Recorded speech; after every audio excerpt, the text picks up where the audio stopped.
Tidak ada kemuliaan kau dapat di sisi Allah kalau kau sengsarakan orang tuamu. Ada orang setengah mati cari nafkah. Dia dapat itu nafkah. Dia dapat dikasih oleh Allah persembahan apa yang dia mau. Tapi dia tidak punya ketentraman jiwa. Kenapa? Orang tuamu kau sengsarakan. Bagaimana caranya kau mau bisa tega kau lihat orang tuamu kena ekonomi kamu berbisnis? Saya tidak bersangka-sangka.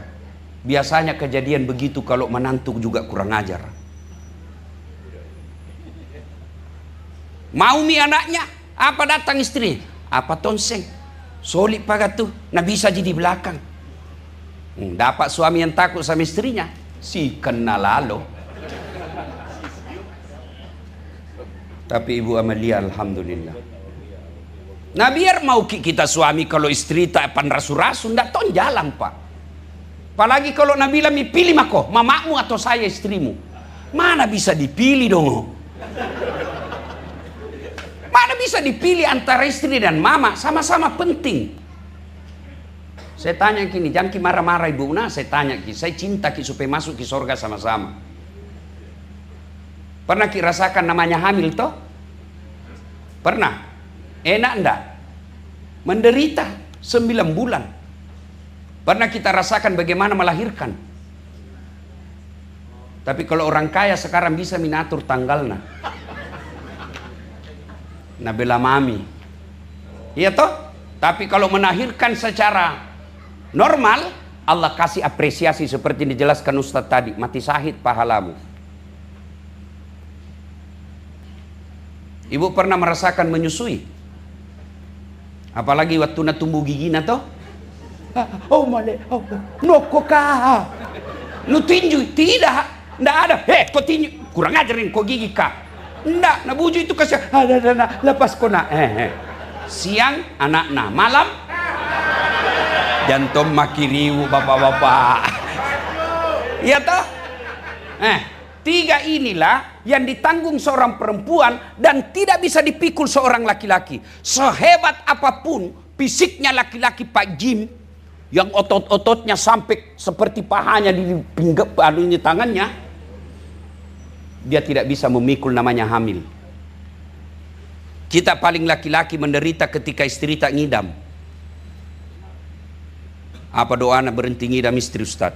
Ngidam apa istri tak? Nak bilang nanti dia bisa kan lihat tidur. Nanti dia bisa tidur kalau nak lihat di atas lemari.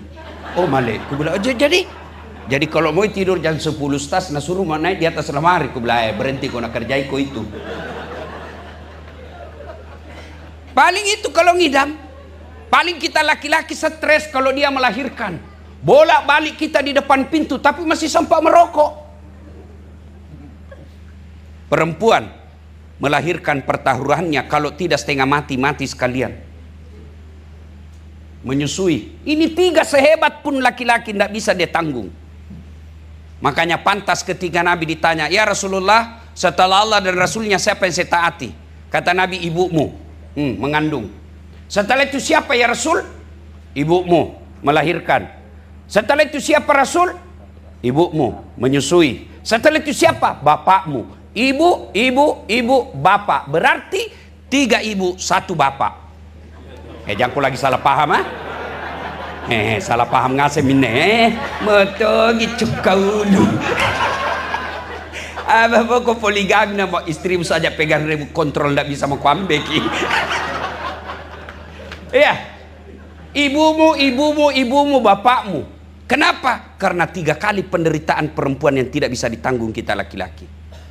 Maka aneh, saya tidak masuk di akalku kalau ada menantu dia suruh suaminya pilih antara istri sama mertua. Bagaimana ceritanya? Nah pernah aku rasakan itu melahirkan. Saya tanya ki dulu ibu, jawab saya nah. Bu, siapa yang lahirkan anak tak? Mamanya. Siapa yang mengandungnya? Mamanya. Siapa yang menyusuinya? Dulu waktu kecil. Mamanya. Siapa yang sekolahkan? Mamanya. Siapa yang didik? Mamanya. Sekarang siapa yang terima gaji nasominu? Istrinya. Kalaupun nak kasih mamanya ada sembunyi-sembunyi itu kodong. Sembunyi mak sembunyi. Nah ini bisa di. Nah, capak bikin. Kalau begini si Pak Ibu sama mertua tak jamaki haram. Ya, tafadhal Ustaz. Ya, sehat-sehat Ustaz nih. Ya. Pernah tongku rasakan begitu. Maksudnya apa? Dijadikan pemimpin pengganti.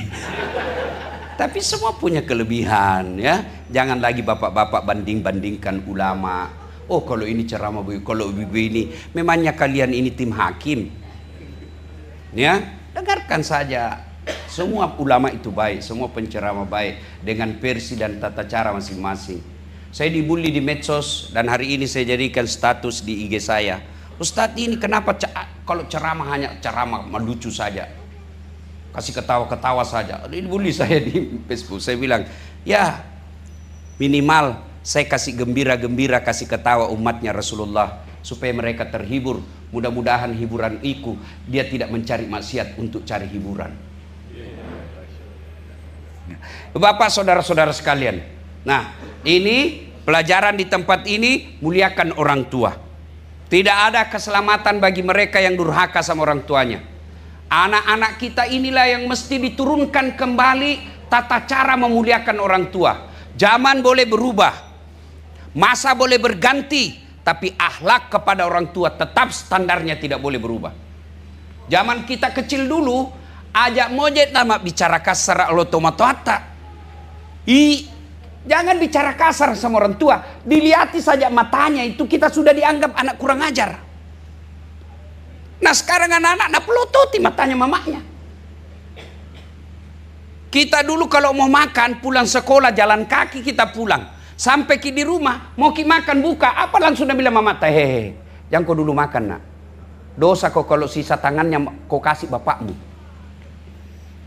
Sehingga anak-anak dulu meskipun tidak terlalu brilian, tidak cerdas, tidak cakep, tidak gagah, Allah angkat derajatnya.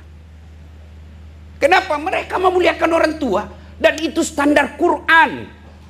Ridallah fi ridal walidain, suktillah fi suktil walidain. Ridanya Allah tergantung ridanya kedua orang tua, murkanya Allah tergantung murkanya kedua orang tua. Maka bapak-bapak, ibu-ibu yang hadir di tempat ini, maafkan saya. Titiplah itu anak-anak kita sekarang, perbaiki agamanya, perbaiki akhlaknya. Karena demi Allah, begitu bapak ibu meninggal, anak yang kita harapkan. Pak Taupan dan keluarga ketika wafat ibunya, sangat yakin bisa dikembalikan sehari. Saya tidak mau kasih tahu karena takut tersinggung. Waktu pertama saya bilang dalam hatiku tidak mungkin bisa pulang 1 hari. Cerita itu. Omnya saja Jokowi 4 hari baru pulang, masih presiden waktu itu. Apalagi Pak Taupan, siapa yang kenal di sana? Apa yang berat di sana, Bu? Tanda tangannya namanya gubernur. Itu karena gubernur. Kalau gubernur bukan pilkada di Dapa, keturunan raja. Pi, kok kasih bangun nih? Siapa mau kasih bangun kalau tidur nih? Ada kira-kira pegawainya pergi ketok pintunya, beda sama kita Pak Walita atau Pak Gubernur tak. Ada darurat bisa ditelepon, Pak orang meninggal ini, tunggu mak. Raja, sultan bisa kasih begitu? Tidak mungkin. Gelisah. Kenapa? Kecintaan kepada orang tua. Sudah menunggu orang di Maros, sudah menunggu orang di Camba, belum datang. Tentu Pak Taupan disalahkan. Saya sudah pernah rasakan itu. 2014 saya bawa ibuku umroh, tidak ada yang setuju. Saya tomatoai karena ibu saya tidak bisa jalan pakai roda. Sampai di Mekah, takdir Allah sakit, terpaksa masuk rumah sakit. Apa yang saya pikir, saya lah yang disalahkan semua saudaraku ini. Tidak ada orang mau menyengsarakan orang tuanya. Kalau mau ke Baitullah, tentu niatnya mau baik, tapi Allah takdirkan beda. Tapi Allah sudah catat kebaikan untuk memulangkan dengan segala upaya, pasti jadi amal. Maka adik-adik sekalian, kalau mau baik hidup, ini adik-adik yang lagi sengsara cari nafkah, lagi sengsara mencari jodoh, lagi sengsara membahagiakan keluarganya, lagi sengsara mencari kerja. Jangan mau kau putus asa, muliakan saja orang tuamu, biar Allah yang urus duniamu. Perlakukan ibu bapakmu sebagai raja, Allah yang akan memperlakukanmu sebagai raja. Itu status di medsos, bukan hadis. Ayo. Nah ini sekarang mau kau jadi pejabat, setengah mati kau menjilat sama wali kota, setengah mati kau menjilat sama pejabat. Iya. Aduh, sekolahmu tinggi nak kayak ndak ada mi sekolahmu dilihat. Iya kate mamin tu kareng mati manaki punaten. Pacetong. Lebih ke orang tuamu kau muliakan. Kalau Allah angkat derajatmu, demi Allah tidak ada satupun kekuatan manusia bisa menghalangi. Makanya perbaiki saja hubungan orang tua. Adik-adik sekalian yang lagi sengsara cari kerja, kalau ada duitmu sedikit, mana mau limbi ji. Biarpun itu cuma 20.000, kau singgah belikan sarapan mamamu, kau datangi di rumahmu, bukan 20.000-nya yang Allah nilai, tapi apa yang nilai? Tahu mau nak kasih bahagia uangnya dengan 20.000, itu yang membuat Allah tersenyum kepadamu.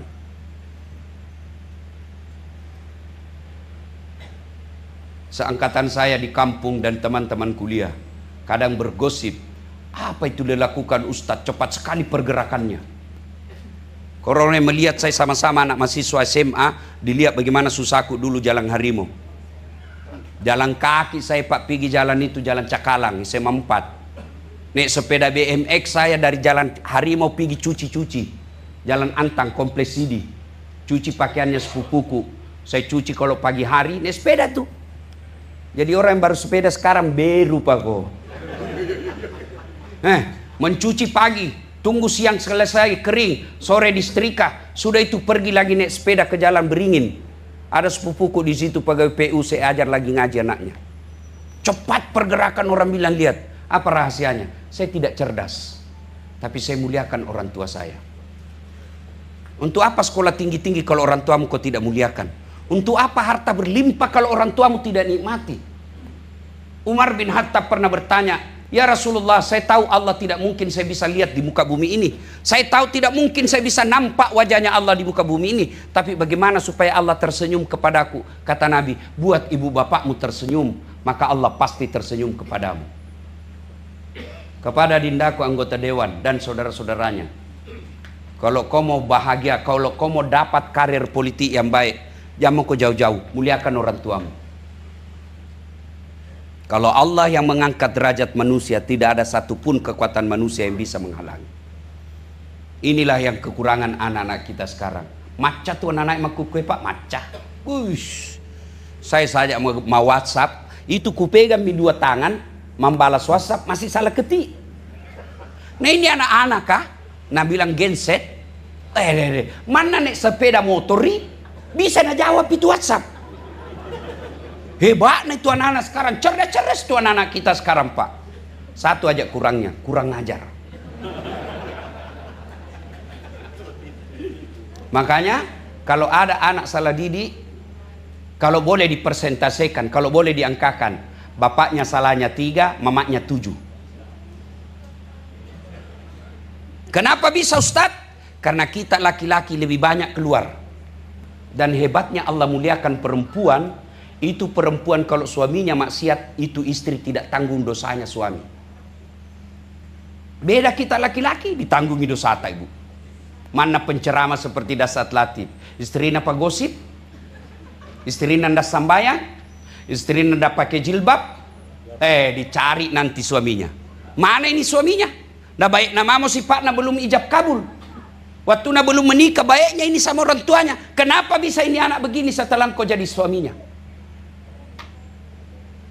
Maka ibu-ibu lebih anak kita jaga. Saya ingat sekali orang tuaku dulu. Saya ingat sekali dulu orang tuaku, mamaku. Apa nak bilang? Dek gaga warang parana lakiku. Ndak ada hartanya suamiku. Anakku tomiku jaga. Mudah-mudahan ini anakku kasih bahagia kak.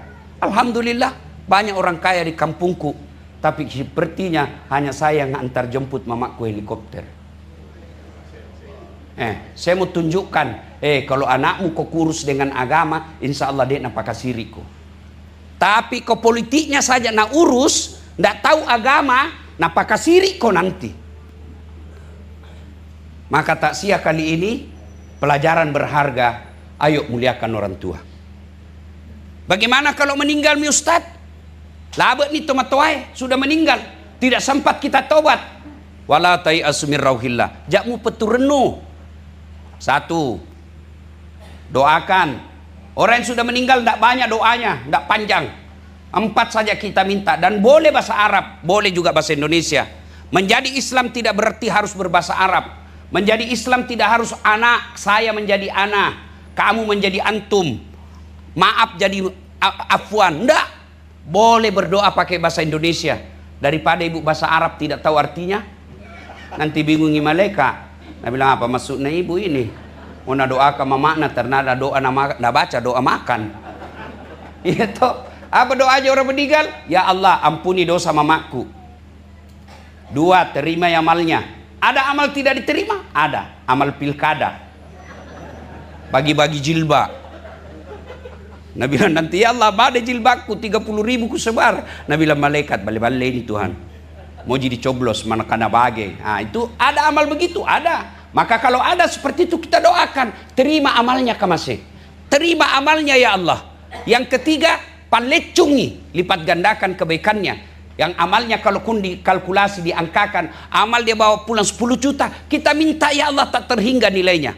Yang keempat, lapangkan alam kuburnya, jadikan kuburnya menjadi taman-taman surga. Alhamdulillah kalau kita hafal doa dalam Quran, Allahumma ghfirli wali walidayya warhamhuma kama rabbayani shaghira. 1, doakan. 2, orang tua sudah meninggal, cara berbuat baiknya sedekah. Belajar lagi dari Pak Topan dan keluarga. Dibikinkan masjid orang tuanya.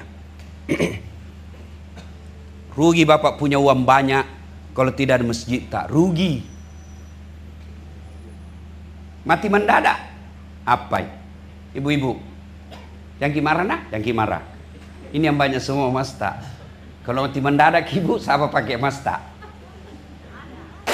Bukan anak, istri kedua. Banyak kuliah begitu. Nah komplain ke mama Nece. Jadi kalau dulu nggak meninggal, kau juga mau kawin lagi. Saya bilang, jangan kau meninggal, masih hidup kau saja. Nah saya berpikir kawin lagi. Apalagi pun udah mati mako. Tenamo. Maka ibu-ibu, masya Allah, seperti nyonya ibu Topan. Kalau orang kaya itu saya selalu anjurkan, kekayaan tak emas tak jamak pakai yang asli. Yang palsu mau saja. Kenapa? Orang pasti percaya asli. Masa tahu istrinya Pak Topan palsu? Tidak mungkin deh. Pakai maki yang palsu, yang asli bawa ke masjid. Itu namanya pandai menyikapi harta. Kita ton saya yang miskin jam toma kosteja, setel jago. Pakai mako yang palsu, biar asli tidak percaya orang. Nah sami buto, iya toh. Saya pakai saja hikayat palsu. Kenapa ndak percaya di orang? Di mana ton sendapa itu anu na pinjanji itu. Lebih baik palsu dipakai, yang asli bawa bangun masjid. Saya ndak bisa bangun satu masjid, Allah tahu kamu ndak mampu. Tegel saja. Tegel itu selama dipakai beribadah, meskipun tulang belulangmu sudah hancur semua, ibadahmu masih ada kirimanmu. Sedekah. Bapak-bapak, apalagi yang sudah muka-muka usia-usia sakaratil maut. Mana ini baru kuliah lagi dulu. Sudahlah. Kalau ada miru mata, anak-anak tak sudah pada mapan, lebih itu tanata, rukota, tanah luas, jual mie. Tahu ada orang mau yang jadikan dia wakaf untuk kebaikan? Dah saat ku dengar mau bikin sekolah, ndak ada pitana ku dapat. Iya, sini beli mie palik seadanya, karena supaya datang ku pakai. Kita bagi-bagi amalnya. Itu yang disebut pandai menyikapi harta. Dan hebatnya ini Tuhan, tidak ada orang bangkrut gara-gara sedekah. Cari maki bu, cari maki bede. Andi Sosek kita kenal. Nggak pernah itu kita dengar kena fitnah. Salah satu sebabnya rajin sedekah. Maka sebelum ajal menjemput, bersedekahlah. Bagi orang tuanya sudah meninggal, sedekah. Saya mau orang tuaku dikubur, terang kuburnya, bayarkan listrik na masjid. Niatkan saya supaya terang kuburnya orang tuaku. Saya mau dingin kuburnya orang tuaku, bawakan AC ke masjid. AC-nya saya yang tanggung.